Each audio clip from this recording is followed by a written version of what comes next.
Hi team, it's Rachel here and we've got Kathy from Live Life Psychology down in Ormond. How are you today, Kathy? I'm excited to talk about homeschooling. I hope I learned something. Amazing, very, very exciting. So Kathy's hit the nail on the head today. We're talking about homeschooling. So we know that school's been back for the last little while, and now we're talking about the best strategies that we can help you with to help you and your families in home. So let's start it there. In terms of our parents at the moment, who are acting as not only parents, but they're also putting on the hat of the entertainer and the teacher, what strategies can we apply, and what advice do you have for them? Yeah, it's a strange time, isn't it? I know a lot of the parents I've spoken to are having fun being the principal, but they don't actually want to be the teacher. They just want to be the boss. But I think the thing that I've been hearing from some friends of mine also who are teachers is lower your expectations of yourself with this. We're not going to have the same kind of perfect environment for teaching that the classroom is set up for. It's designed for that. So we need to, hopefully achieve some learning along the way for both the student and the parent, but really don't be too hard on either the kids or yourself around hitting those A grade level learnings at this stage. Absolutely, and being kind to yourself in the process. Yeah. And that's for yourself and for your children. I think that's really, really important. So if we think about the roller coaster that we're going through, and there'll be no 2 days that are ever the same. So we've got our days where we're up here, and we have our days where we're down here.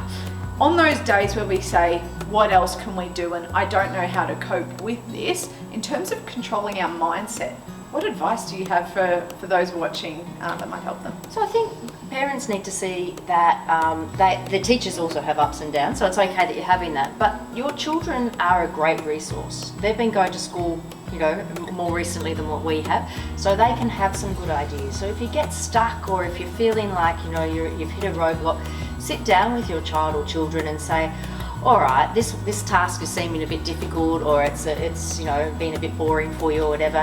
How can we learn about counting in a different way? How can we learn about what do you think your teacher might do in this space? But also teachers have been really great about saying to the parents, email me. They're still there as a resource. They might not be there in front of the screen the whole time, but say, look, we're really struggling with this particular task. Reach out. Let people know that you've got a need here, and whether it's friends or the teacher themselves or your child, they're all there to help do this. We're not really trained as teachers, so we can't expect to know it all. No, that's right. And accepting that help, for so many is really important as well. So if we talk about, the additional stress of time management and, routine and financial strains as well comes into it, what might assist those that are at home to help manage that stress? I think coming back to, again, knowing that we don't have to come out of this in perfect shape. We don't have to have our students up to the level that we might have thought they might be if they were at school when they're with, untrained teachers at the moment. Really take the stress off yourself, because kids really do respond to your vibe as a parent. And as an adult, and if you're starting to feel overwhelmed or feeling the pressure of doing it while you're trying to do your own job, etc., they're going to get stressed. And we know that the brain doesn't learn well when it's stressed, because it is influenced by the strong hormone cortisol, and it stops creativity, it stops thinking processes, it slows everything down. So we don't want stress. No, so if you're feeling the stress, take a break. There's no rules at the moment that says you can't have recess a little bit earlier if everyone's hitting that red zone of tension. Yes. Take a break, brainstorm together after the break on how to attack this process or project that you're doing with your child. Reach out for help, as we said, and don't pressure yourself too much. Yeah, definitely. So we talk a lot about communicating with our children. So how do we best communicate with them? Sometimes we are worried, sometimes we're experiencing fear ourselves. So in terms of communicating with them and not instilling that fear and that worry, how can we better communicate with them, and what strategies can we apply with that? I've seen some really nice examples of this through parents trying to explain the whole coronavirus situation to their kids. And some of those examples have been writing stories with kids together, like building the story, because kids are obviously aware of the changes by now. They know they're not seeing their friends, they know they're not in the classroom.